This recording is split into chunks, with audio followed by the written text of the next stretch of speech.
Oi, pessoal, tudo bem com vocês? Eu farei a resenha do segundo capítulo do livro Daniela Pérez, Biografia, Crime e Justiça, do Bernardo Braga Pascoaletti. Para você que não sabe, nós já temos 2 vídeos no canal. Eu vou fazer resenhas desse livro inteiro. Se eu não me engano, aqui são 20 capítulos, então serão 20 vídeos que eu farei, se eu não me engano é isso. E nós estamos agora no segundo capítulo, que foca bastante na Daniela adolescente.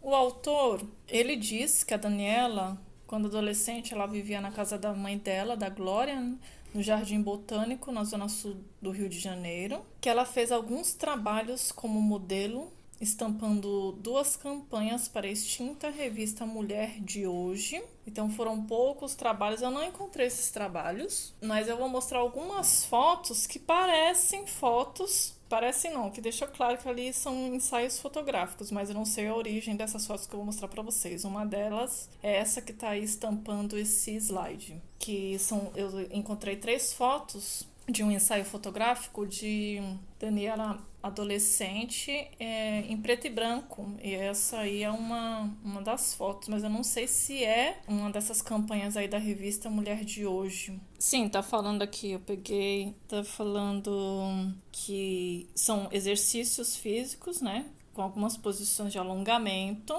e a uma outra era comemorando 60 anos do personagem Mickey. E algumas outras inserções pontuais que ela fez, algumas outras campanhas que ela fez em alguns momentos, mas se limitou a isso. Talvez essas fotos sejam desses outros momentos. A Daniela, ela estudou no Centro Anísio Teixeira, CEAT, ela gostava muito dessa escola. O colégio tinha como prioridade a construção do conhecimento de forma crítica e a formação de valores éticos dos estudantes. E a Daniela, nessa época, ela dançava, ela não parou de dançar desde que ela entrou no balé. Eu vi no YouTube que é a última entrevista dela, só que eu encontrei 2 vídeos falando que era a última entrevista dela. E eu não sei, com entrevistadores diferentes. Eu não sei se essa era a última entrevista dela mesmo, mas ela tá falando que ela se apaixonou, né, pelo balé, começou a dançar e depois ela mudou pro jazz aos 12 anos, justamente porque no jazz teria que ter 12 anos no mínimo para entrar.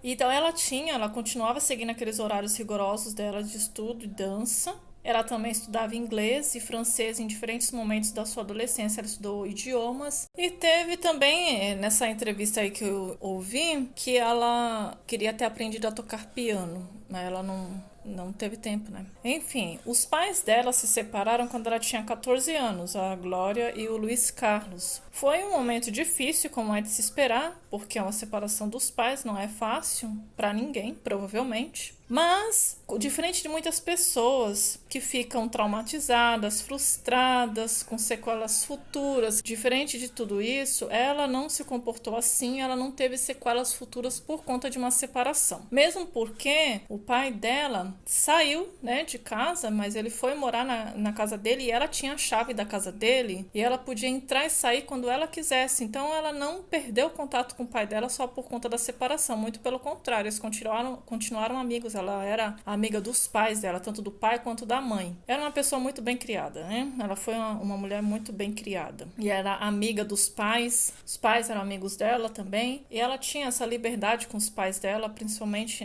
nesse caso aí, com o pai dela ter a chave e tal. Continuou vendo o pai dela. Falando um pouco do primeiro namorado da Daniela, foi o Duda Ribeiro, um ator, não conheço. Teve um namoro, foi o primeiro namoro sério dela, mas durou breve, assim, rápido. Começou rápido, terminou rápido, eles se tornaram amigos. E o segundo namorado dela foi um namorado assim que ela ficou totalmente apaixonada por ele. Foi uma paixão assim que pegou a menina de jeito, fazia tudo por ele. Só que ele não dava atenção, ele via que ela estava apaixonada, mas ele não dava atenção para ela, ele desprezava ela. E com o tempo foi minguando ali o amor, a paixão que ela sentia por ele foi minguando e ela acabou virando a casaca. Acabou trocando os papéis, ela não queria mais porque ela perdeu o interesse nele por conta do desprezo dele, da indiferença dele, né? Porque o homem, se não dá atenção pra mulher, fica difícil. A mulher precisa de atenção. E era esse caso, ele não dava atenção pra ela, e aí ela acabou perdendo o interesse, e aí trocou. Acabou que ele foi vendo que ela não tinha mais interesse nele, e aí ele queria porque queria a menina, né? Mas aí não deu certo, eles terminaram porque ela já não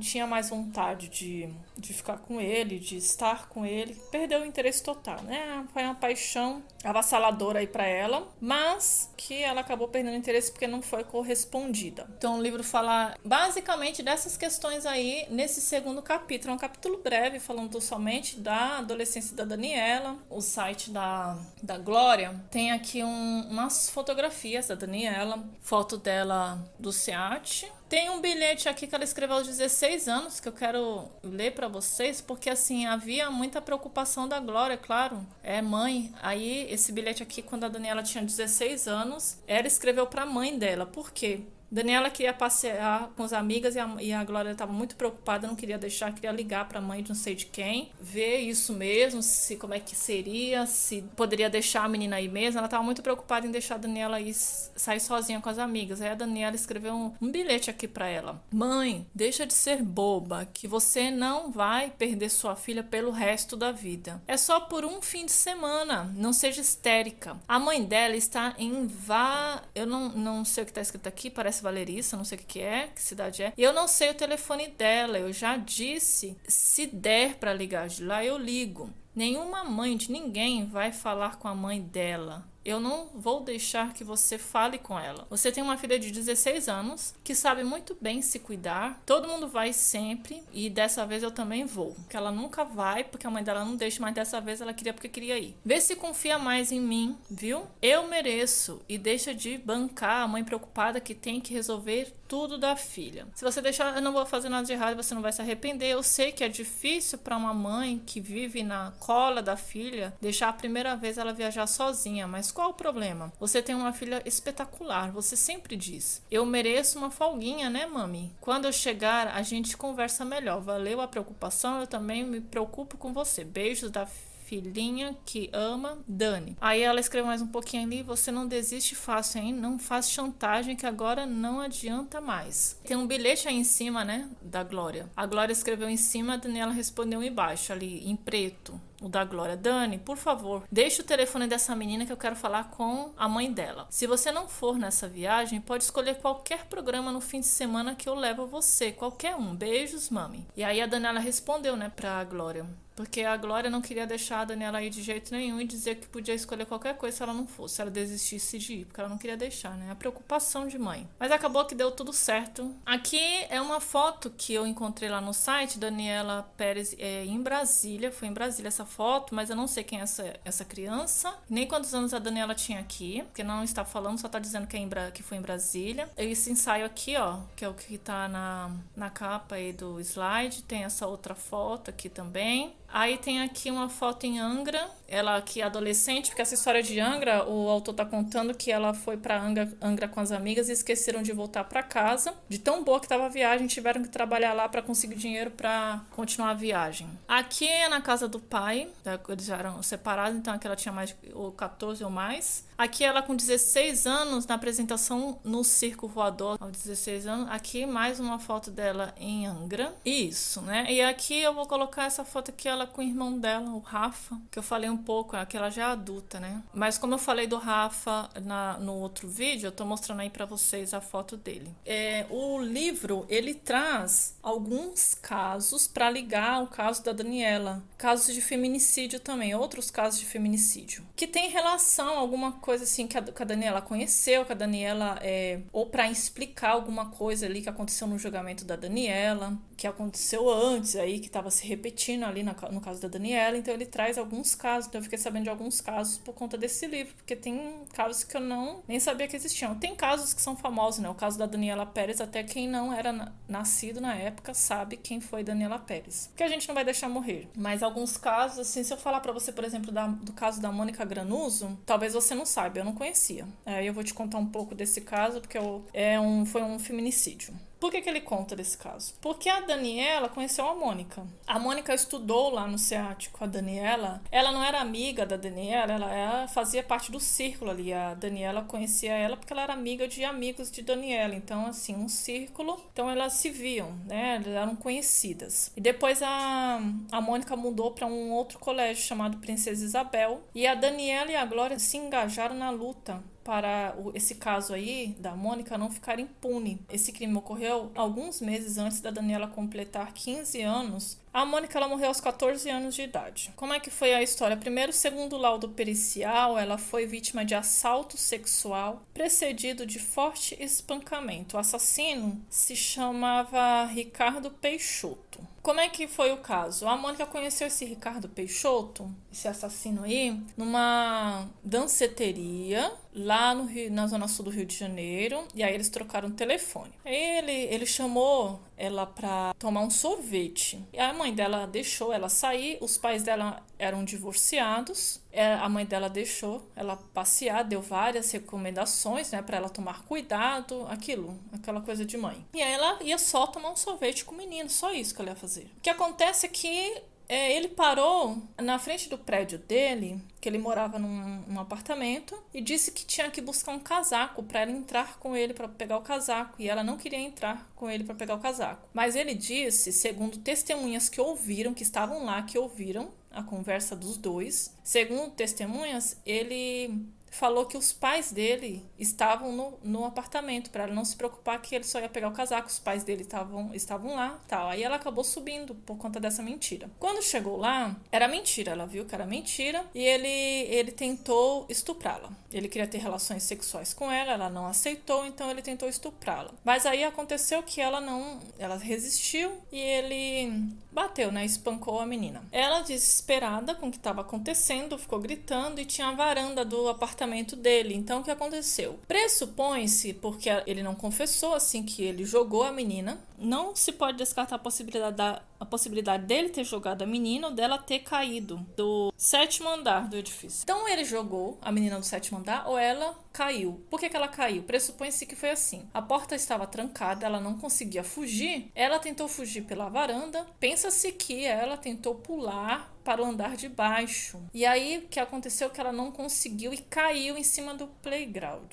E foi um horror que eu nem vou dizer pra você como ela ficou caindo em pé no playground, tá bom? Mas aí, se você tiver interesse, pode pesquisar. E aí, o que ele fez? Ele chamou 2 amigos dele para esconderem um corpo, aí os amigos dele ajudaram ele a tirar o corpo lá do playground, e esconderem um corpo, e depois acharam o corpo da menina, a polícia, aí chegaram até ele, e ele confessou, né, que disse que ela estava lá mesmo com ele e tal. Ele começou a contar um monte de história lá, falando que ele achava que ela era travesti, porque eu quero pontuar algumas coisas, uma delas era o preconceito contra travesti, inclusive um dos meninos que ajudou ele a esconder o corpo, pediu perdão, que ele não sabia que tinha sido um crime, ele achava que eu acho que ele contou pros amigos dele que a menina se jogou mesmo, por ser travesti, se matou por ser travesti. Parece que foi essa história aí que ele contou. Eu não pesquisei o caso ali. Eu tô tirando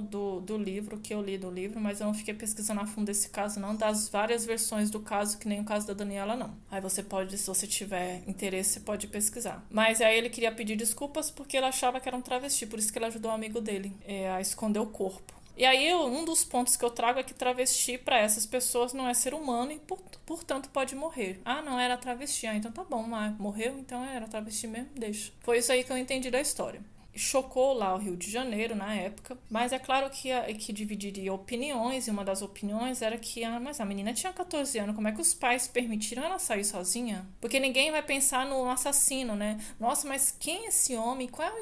Cadê os pais desse homem que deixam esse homem fazer essas coisas? Por que ele estava sozinho? Quantos anos ele tinha? Ele trabalhava? Não, ninguém questionava nada. Mas como? Ninguém ouviu essa menina gritando, sendo espancada? Não. Nossa, mas a menina tinha 14 anos. Nossa, mas como os pais deixaram ela sair sozinha? Sempre a menina, sempre a mulher. Algumas pessoas falaram que ela foi errada em subir pro apartamento, quer dizer, nossa, mas também se ela não tivesse subido, nada disso teria acontecido, tá vendo? Por que você subiu no apartamento? Aí você morreu. O delegado do caso culpou o divórcio dos pais, dizendo que pelos pais serem divorciados, isso aconteceu. Se os pais não fossem divorciados, teriam cuidado melhor da filha. E isso teria sido evitado. Porque a lei do divórcio, ela é de 77. Estava muito recente essa questão do divórcio e havia preconceito contra pessoas divorciadas. Não, hoje as pessoas estão mais abertas, né, com a mente mais aberta, são mais inteligentes, mais sábias. Antes não, eram assim,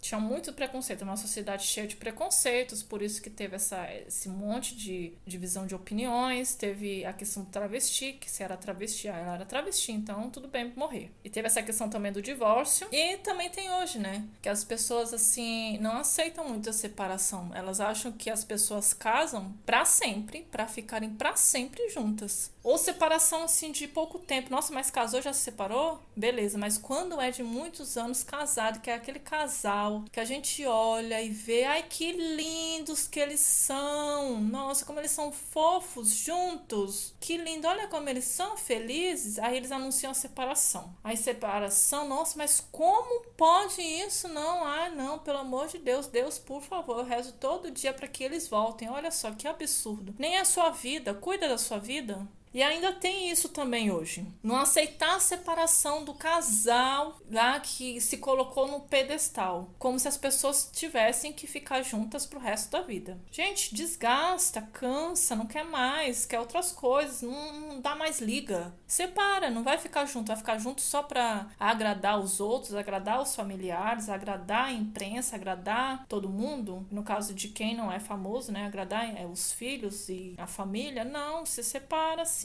Vai viver a vida, vai ser feliz. Ainda tem isso hoje, né? Mas naquela época era pior. Por um delegado falar isso de uma coisa que já estava ruim, num caso que já estava difícil de suportar, né? A morte da menina, ainda vai falar um negócio desse aí como se a culpa tivesse sido dos pais. Olha só, as investigações relataram que vizinhos ouviram os gritos da menina. Aí eu fiquei pensando assim, como eu não fui lá fuçar, né, o caso, eu fiquei só pensando. E aí eu tô passando pra você o que eu pensei. Então quer dizer assim, os vizinhos, porque era um apartamento, então óbvio que alguém escutou, a não ser que o prédio inteiro não tivesse ninguém no prédio. Quer dizer, escutaram os gritos da menina pedindo socorro, mas ninguém chamou a polícia. Por que eu digo que ninguém chamou a polícia? Porque a polícia teria chegado rápido, porque quando é assim, a polícia chega rápido. Mas aí o cara teve tempo de se recompor de toda a coisa, chamar os amigos, explicar tudo pros amigos, dizendo que, sei lá que história que ele contou pros amigos ajudarem ele, tirarem o corpo da menina lá do playground, levarem o corpo da menina pra onde eles levaram. Eles tiveram tempo de tudo isso. E a polícia não chegou. A polícia só foi ver, acharam o corpo da menina lá onde eles deixaram, lá no terreno baldio. Então, assim,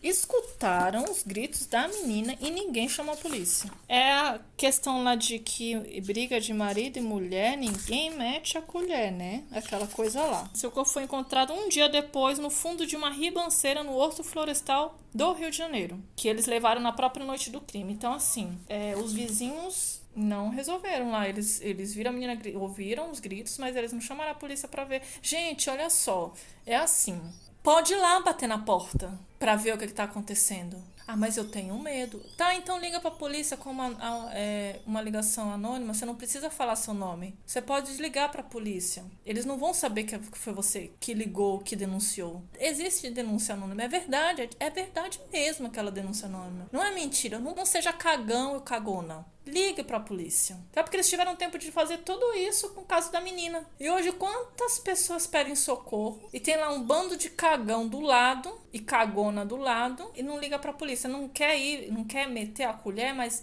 meta a colher de outro jeito. Então liga pra polícia, denuncia, faça denúncia anônima. Se você tem medo, tudo bem, quer se preservar, tudo bem, mas existe a denúncia anônima. O seu medo não é motivo pra você não denunciar. É o lavar as mãos, né? Não é minha vida, eu não tô nem aí, o problema é dela. Que foi o caso aqui, foi isso que eu entendi. Depois outras pessoas foram lá. Teve uma menina que depois desse caso aí da Mônica foi lá contar que aconteceu isso com ela também. A Mônica, ele não teve relações com ela. não tinha sido violentada nesse sentido sexual, mas que ela sofreu muito com espancamento antes de cair ali no playground. E teve uma menina que falou também que teve esse caso com ela, que ela foi pro apartamento dele, que ele tentou ter relações com ela, mas provavelmente com ela eu não sei se conseguiu, mas eu acredito que sim, porque ela tentou fugir também pela varanda, só que ele puxou essa menina de volta pro apartamento. Então, provavelmente ele conseguiu o que ele queria ali. Aí outra coisa que pessoas próximas dele diziam depois, né,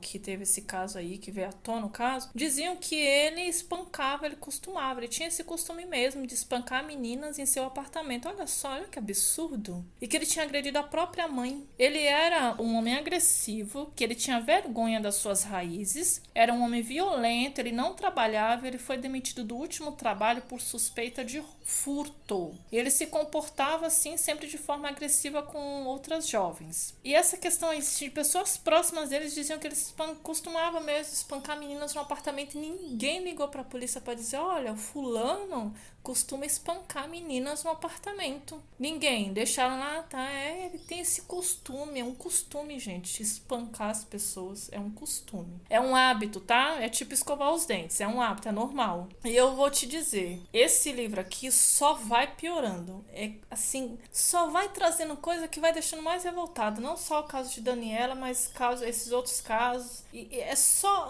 BO aqui. Só BO. Eu recomendo você ler esse livro, né?